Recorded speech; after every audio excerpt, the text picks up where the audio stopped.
How did the Prophet ﷺ meet Khadijah? How did this come about? Now, it so happened that Khadijah's older sister had a flock. She had a herd of camels.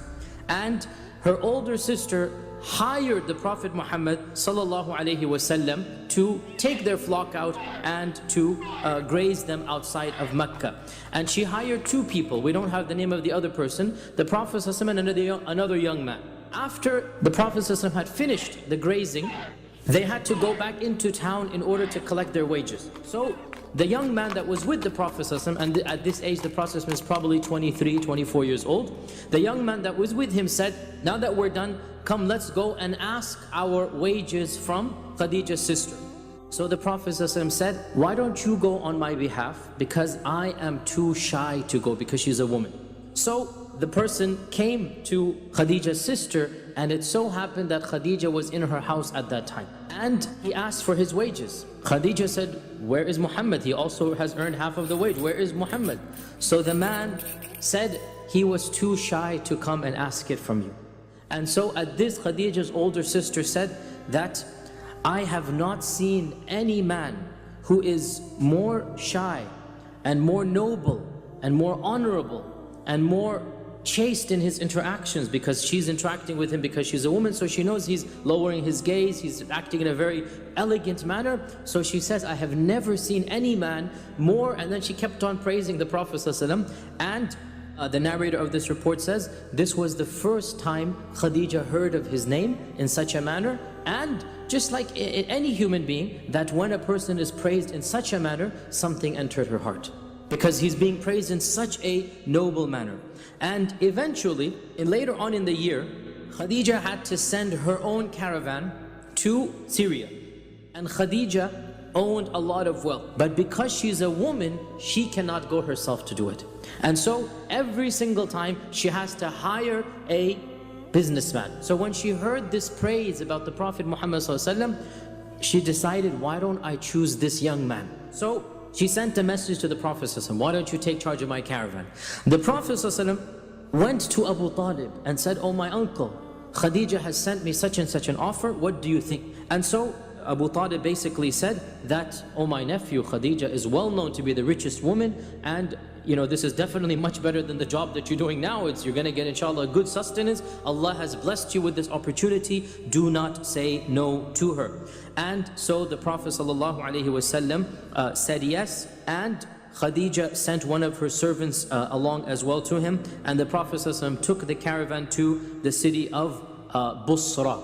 So Khadijah had sent her servant, the name is given is Maysara generally, and when Maysara came back, so the Prophet went to Basra and then returned. When the Prophet came back, Maysara told Khadijah of the care and concern that the Prophet had shown, of his honesty, and the Prophet made double or triple, the Arabic says ad'af, which means many times more, the Prophet that anybody else had made before him. This is now increasing the emotions that Khadijah has. There's nothing wrong at all with her now having a desire to marry the Prophet Muhammad ﷺ. And subhanAllah, what lady would not have desired to marry the Prophet Muhammad ﷺ? The details differ about how the proposal came about, but they all agree about one thing. Khadijah was the one who instigated it. In one version, Khadijah told a friend, or it says another servant of hers who was an elderly lady by the name of Nafisa, it is said that she expressed an interest in marrying the Prophet ﷺ. And so Nafisa said, leave this to me, I will arrange it.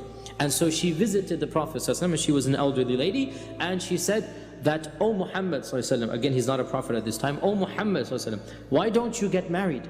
So the Prophet ﷺ smiled and said, and who would marry me? Because I am the orphan, poor person of the Quraysh. I'm an orphan and I'm poor. Who's going to marry me? And so Nafisa said, what if Khadijah wanted to marry you?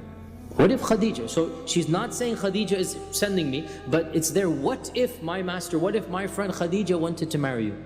And the Prophet ﷺ was quiet, and then he said, why would she want me? Notice he didn't say, I'm not interested in her. He's wondering, why would she want me? So the message is given that he is interested. Because he didn't say, no, I'm not interested in her. Rather, he's thinking, why would she want somebody like me? Because he considered himself to be not somebody that was worthwhile, but subhanAllah, he is Rasulullah, and he was going to be Rasulullah. And so Nafisa went back and told Khadijah, and there the matter then went to stage 2. Ibn Ishaq says, by the way, that this marriage took place in the month of Safar. In the month of Safar, 3 months after he returned from Basra. 3 months after the journey. So for 3 months there was this back and forth. Ibn Hajar and others point out that Khadijah's father had died. That her uncle Amr ibn Asad became her wali, and Abu Talib came with the Prophet ﷺ, and Abu Talib performed the khutbah. He performed the sermon, and the sermon is recorded in one of the early books that Abu Talib began by praising Allah subhanahu wa ta'ala, and then talking about the lineage of the Quraysh. That's what they always talked about, that we are the noble descendants of Ibrahim and Ismail, that Allah has blessed us with this, and that of the blessings we have is that we are the caretakers of the Kaaba, and Allah has blessed us to be the people of Mecca. And my nephew, the Prophet Muhammad ﷺ, my nephew is the one who is no comparison with any other young man in all of Mecca, in his manners and his nobility and his lineage. And he has proposed to your noble lady, Al-Karima, your noble daughter, your noble lady, Khadijah, with a mahr of 12 uqiyya wa nishan. Uqiyya is a nugget of silver.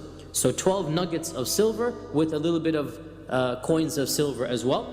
And so he gave the khutbah. At this, Amr, Khadijah's uncle, stood up and said, this is a young man who cannot be refused. We accept the proposal. The blessings of Khadijah are simply too numerous to mention. She was the first to believe in the Prophet ﷺ. She comforted him as soon as the revelation began. She was the one who thought, let's take him to Waraqa ibn Nawfal. Let's take him to somebody who knows what's going on and ask what is happening.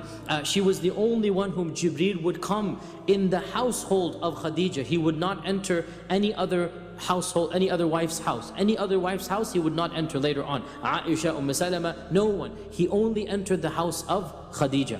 And Jibreel told the Prophet ﷺ, once when the Prophet ﷺ was sitting in Mecca, the Prophet ﷺ said to Khadijah that, oh Khadijah, here is Jibreel. Because Jibreel would enter and Khadijah was in the house, the only wife he would enter. Here is Jibreel, and he is sending Allah's salam upon you, subhanallah. He is sending Allah's salam upon you, and He is giving you the glad tidings of a house in Jannah where there's not going to be any noise and any struggling. You will have peace in that household.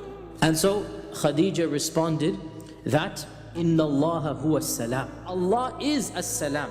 وَعَلَى جِبْرِيلَ السَّلَامِ, and may salam be upon Jibreel. وَعَلَيْكَ يَا رَسُولَ اللَّهِ السَّلَامِ, and may salam be upon you, Ya Rasulullah. This was Khadijah's response.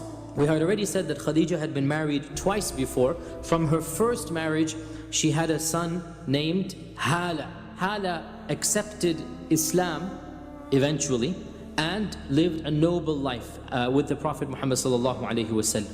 The Prophet ﷺ and Khadijah had at least 6 children. I already said this, that all of the children of the Prophet ﷺ were through Khadijah. The first child of the Prophet ﷺ, you should all know his name, it is Al-Qasim. It is said that Al-Qasim had reached the age where the boys could ride on the camel, 6, 7, 8 years old, and then he passed away. And then the Prophet ﷺ had Zainab, Ruqayya, Kulthum, and Fatima, the youngest daughter, 4 daughters. And then he had his final son with Khadijah, and that is Abdullah. And Abdullah died in infancy without even in Islam. He was born after the Wahy and he died in Islam. Of course, the 4 daughters, all of them lived to maturity, all of them married, and the 3 of them died in his own lifetime. So he ﷺ buried his own daughters with his hands. The 3 daughters he buried with his own hands. Only Fatima outlived him. And then of course he has Ibrahim. Now Ibrahim, by the way, was not born of his wife, it was born of his maidservant, his Amma. None of the other wives of the Prophet ﷺ became pregnant other than Khadijah.